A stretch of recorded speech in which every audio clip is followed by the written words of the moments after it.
Praise the Lord. இந்த November மாதத்தில் 16ஆம் தேதியாகிய ஞாயிற்றுக்கிழமையின் காலை வேளையில் தேவ சமூகத்தில் வந்திருக்கிற ஒவ்வொருவரையும் கர்த்தர் தாமே ஆசீர்வதிப்பாராக. இந்த நாளிலும் நம்ம தியானிக்கிற கர்த்தருடைய வார்த்தை நம்முடைய பரிசுத்த வேதாகமத்தில் கொலோசியருக்கு எழுதின நிருபம் 1ஆம் அதிகாரம் 15-16 வசனங்கள். The book of Colossians chapter 1 verses 15 and 16. அவர் அதரிசனமான தேவனுடைய தற்சுரூபமும் சர்வ சிருஷ்டிக்கும் முந்தின பேருமானவர்.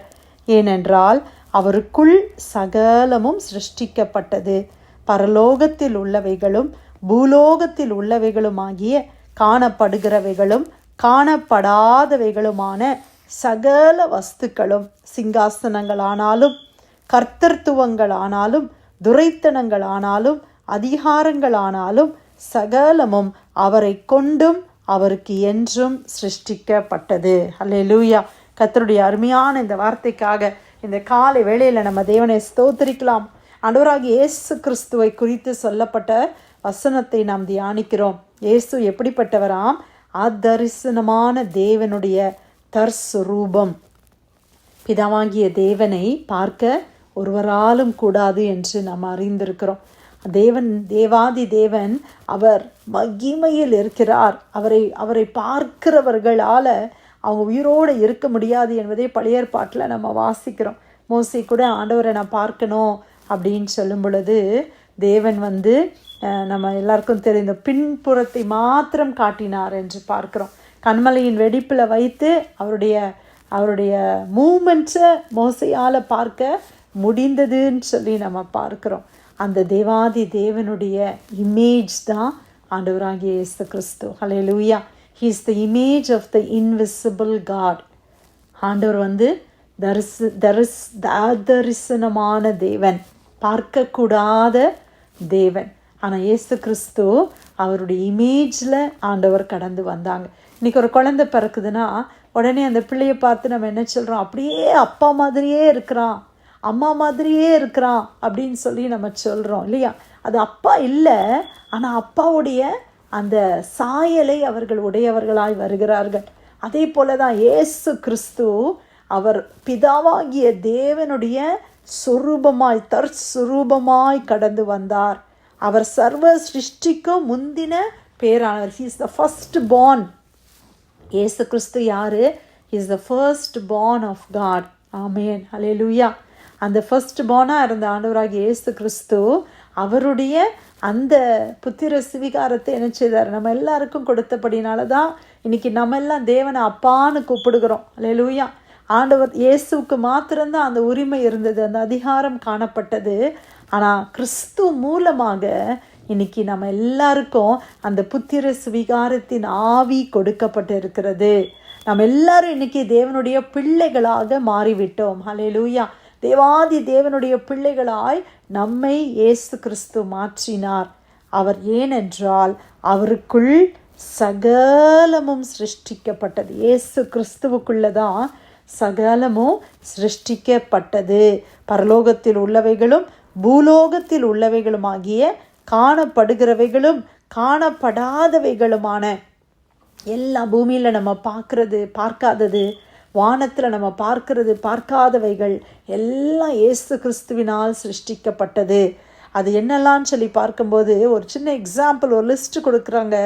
என்னெல்லாம்? சகல வஸ்துக்களும், சிங்காசனங்கள் ஆனாலும் கர்த்தர்த்துவங்கள் ஆனாலும் துரைத்தனங்கள் ஆனாலும் அதிகாரங்கள் ஆனாலும் சகலமும் அவரை கொண்டும் அவருக்கு என்றும் சிருஷ்டிக்கப்பட்டது. ஆமென்.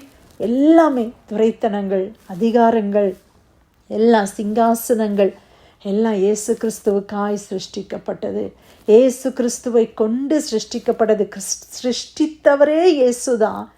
அவர் சிருஷ்டிக்கப்பட்டதுக்கு காரணமும் அவர் தான். ஹல்லேலூயா.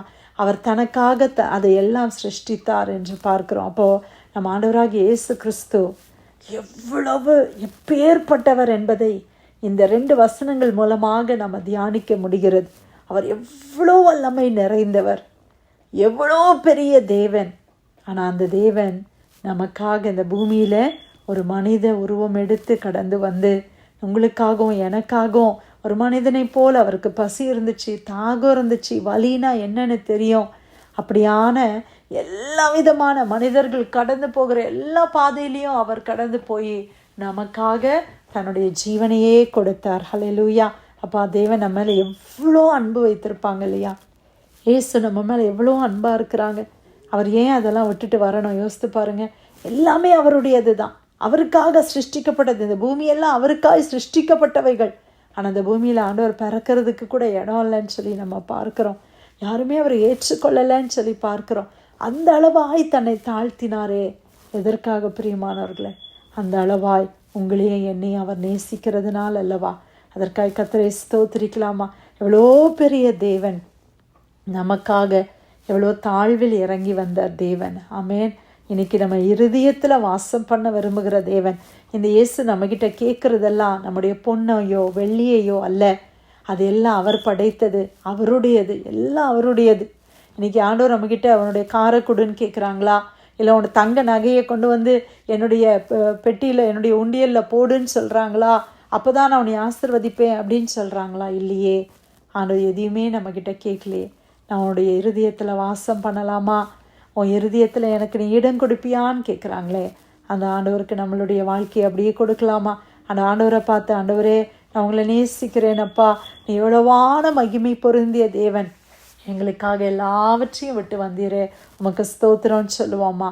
கர்த்தர் கொடுத்த இந்த அருமையான வார்த்தைக்காய் தேவனை ஸ்தோத்திரிக்கலாமா? கொலோசியர் 1:15-16 அவர் அதரிசனமான தேவனுடைய தற்சுரூபமும் சர்வ சிருஷ்டிக்கு முந்தின பேருமானவர். ஏனென்றால் அவருக்குள் சகலமும் சிருஷ்டிக்கப்பட்டது, பரலோகத்தில் உள்ளவைகளும் பூலோகத்தில் உள்ளவைகளும் ஆகிய காணப்படுகிறவைகளும் காணப்படாதவைகளுமான சகல வஸ்துக்களும், சிங்காசனங்களானாலும் கர்த்தத்துவங்களானாலும் துரைத்தனங்களானாலும் அதிகாரங்களானாலும் சகலமும் அவரை கொண்டும் அவருக்கு என்றும் சிருஷ்டிக்கப்பட்டது. கர்த்தர் கொடுத்த அருமையான வார்த்தைக்காய் தேவனுக்கு நன்றி செலுத்தி பிரேயர் லைனில் வந்திருக்கிற யாராவது நம்ம ஜெபிக்கலாமா?